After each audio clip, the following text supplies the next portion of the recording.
For most of us, 21st century life feels like a constant juggling act. Work, family, all the responsibilities.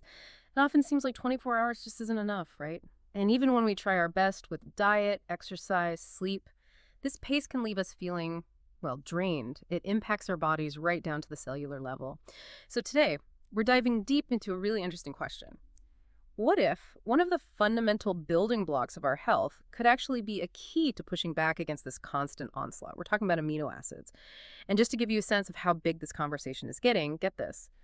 The U.S. amino acids market, it's huge, estimated at what, $3.93 billion in 2024? Almost 4 billion, yeah. And it's projected to grow at like 8.3% annually through 2030. That's significant growth. It really is. And it seems driven by this big focus on wellness, on preventive care. So, okay, let's unpack this. What exactly are amino acids and why are they suddenly such a critical part of the health conversation for so many people? Well, what's truly fascinating here is that something so foundational, these basic biological building blocks we maybe learned about once and forgot, they're now gaining such widespread attention. People are seeing them as a potential solution for these very modern health challenges. Right. It's like we're rediscovering something essential. Exactly. It highlights this growing understanding that, optimal health isn't just about treating symptoms when they pop up. It's about supporting our bodies at the most fundamental level, making sure all those tiny, crucial pieces are working the way they should. So our mission for you today is simple. We're going to take a clear, structured look at your sources. We want to understand exactly what amino acids are, how they work, and importantly, what it all means for your energy, your resilience, your overall well-being. Okay, let's start right at the beginning then. What are amino acids, fundamentally? How do they fit into this incredibly complex machine that is our body?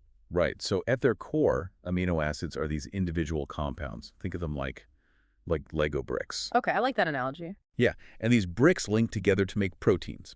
Proteins are the complex structures you build. Maybe it's a house, a car, whatever.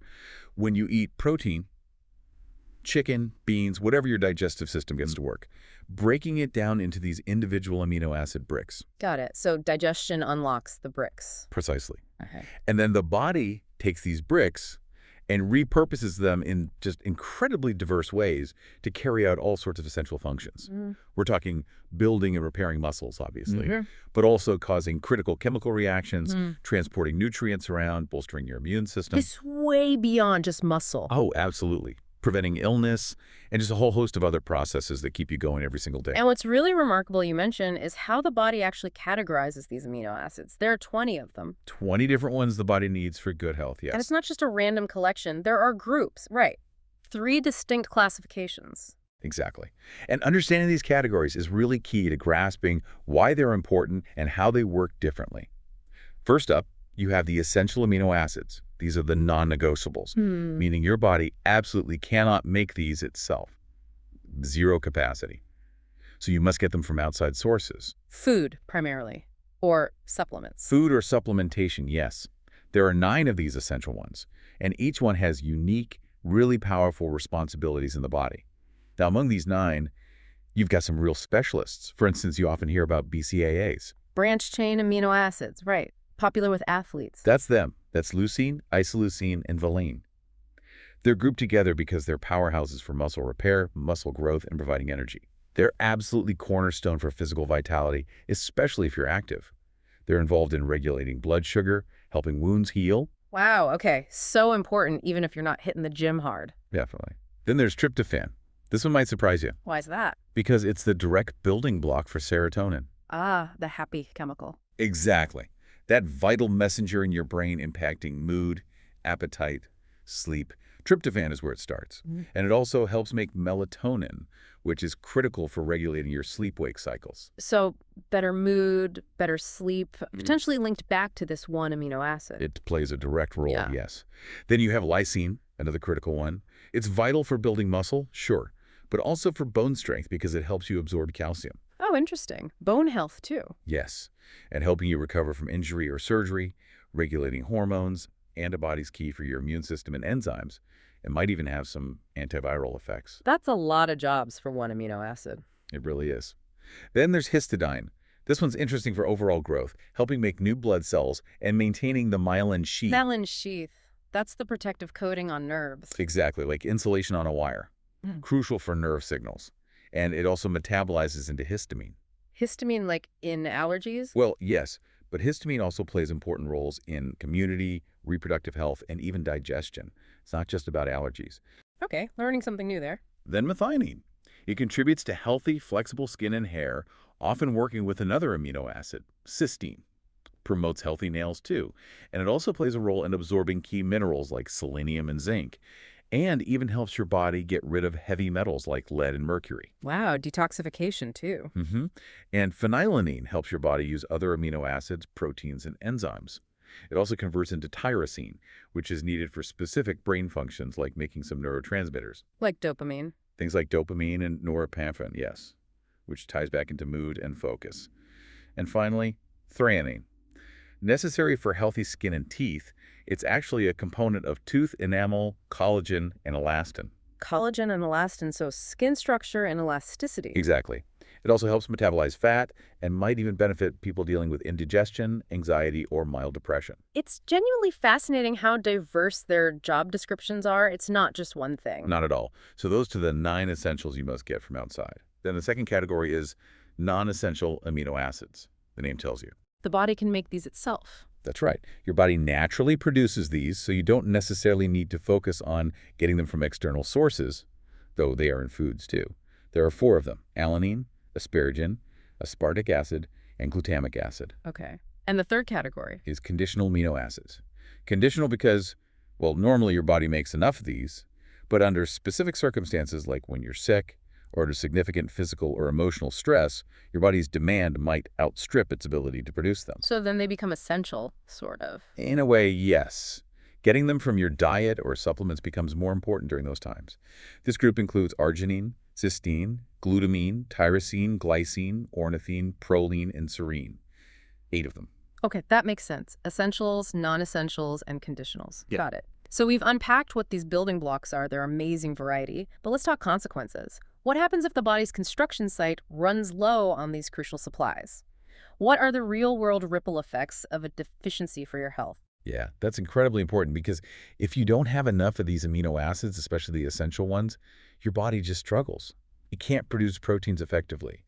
And in some situations, the proteins that actually make up your muscles and your tissues can start to weaken or even degrade. So actual breakdown. It can happen. Yeah. And this can show up in a really wide range of health issues that you might not immediately connect back to amino acids. Things like decreased immunity, getting sick more often, digestive problems that just won't go away, even things like depression, fertility issues, lower mental alertness. Mental alertness, too. Oh, yes. And slowed growth in children. Yeah. It really highlights how absolutely foundational they are to pretty much every single bodily process, not just pumping iron. Right. So their essential nature is undeniable. But like you said, for many people, the conversation often just stops at muscle building. Is that really the full picture? How do these tiny molecules impact our health beyond the gym? Oh, it's so much broader than that. If we connect this back to the bigger picture, amino acids contribute to an absolutely astonishing number of functions across almost every system in your body. For instance, remember those BCAAs, isoleucine and valine? The muscle ones. Yes, but they're also excellent sources of direct energy to fuel your body through the day, not just for muscle repair. And leucine, another BCAA, is a primary worker in repairing muscles after any kind of activity. And lysine, we mentioned, helps calcium absorption, vital for strong bones. Right, the bone connection. Then think about digestion. Histidine helps make histamine, which actually has a positive impact on your digestive system. Interesting. And sleep? For healthy sleep and wake cycles, histidine and tryptophan, remember, the mood and serotonin one, they work together to help maintain your normal circadian rhythms. That means more impactful, restorative sleep. Which everyone needs more of. Absolutely. And supporting your immune system. So crucial today, right? Histidine, lysine, and threonine all play a role in boosting your body's defenses. Okay, so immunity, sleep, energy, digestion. What else? Well, neurotransmitters. Yeah. These are vital chemical messengers in the brain regulating everything from appetite to mood, focus, even pain perception. Phenylalanine is a key player in producing some of these. So brain function is heavily influenced. Definitely. They also stimulate the growth of healthy hair, skin, and nails. Lysine helps with collagen production, Threonine helps generate both collagen and elastin, giving your skin that elasticity and structure. Makes sense. Hormones. Crucial for producing hormones, yes. Yeah. Like epinephrine and norepinephrine, your stress response hormones, and thyroxine, which controls metabolism. Amino acids like lysine help maintain healthy levels. And related to metabolism, for maintaining a healthy weight, methionine impacts your metabolic rate and helps with detoxification, while threonine is key for metabolizing fat effectively. And mood, we touched on that with tryptophan. Exactly. Tryptophan produces serotonin, essential for that overall feeling of well-being, that happy feeling. Is truly like this complex orchestra of tiny workers, each with a specific job, often collaborating. It really sounds like our bodies are incredibly smart about using these nutrients. But speaking of using them, absorption. This comes up all the time with supplements. I often hear people either raving about liquid supplements for faster absorption or, on the flip side, being skeptical, saying vitamins just make expensive urine. What's the real story there? Ah, yes. The expensive urine myth. That's a fantastic question, and it gets to the heart of a common misunderstanding. It's true that certain vitamins, particularly B vitamins like B2, which are often in multivitamins, can change the color of your urine, make it much yellower. Right, I think everyone's seen that. But here's the key. That color change actually confirms absorption. It doesn't indicate waste at all. How so? Think about it. Yeah. No vitamin can go directly from your stomach into your bladder. It's Yeah. impossible.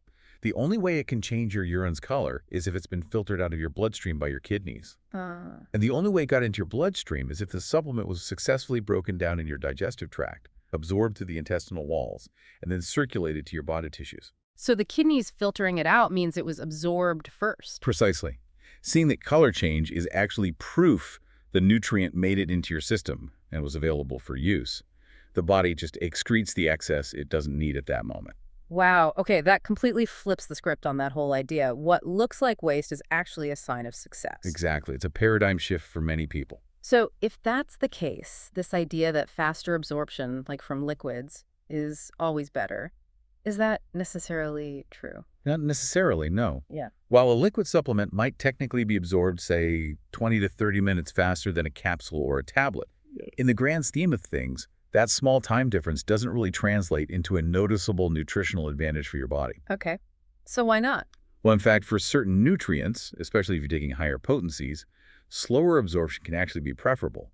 Your body has specific pathways and limits for how fast and how much of any given nutrient it can absorb effectively within a certain time frame. Like little gateways. Kind of. And if you flood those gateways with too much nutrient too quickly, you can actually overwhelm the system.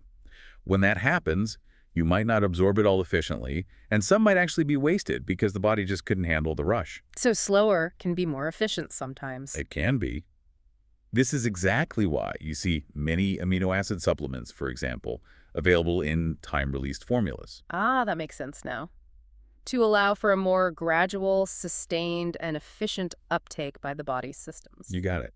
Maximizing absorption over time rather than going for speed. And thinking about delivery systems, liquids aside, what are the popular ways people take amino acids these days? Well, capsules and tablets are still incredibly popular. They actually continue to see significant market growth. Really? Even with all the powders and liquids? Yes. Capsules are often favored just for their sheer convenience and portability. Easy to take on the go, fit into a busy lifestyle. True. No mixing required. Right. And tablets are also widely used. Often they can be made smaller and are pretty easy to swallow for most people. They remain staples. Okay. So, as we bring all this together, synthesize this information, it seems really clear that amino acids offer so much more than just a, temporary fix or something only for athletes. It feels like they genuinely set you up for more long-term wellness, offering these unique benefits that go way beyond just exercise or a quick energy boost. And it's good to know that there are many clinically validated amino acid products readily available out there. Indeed. It really comes down to that combination.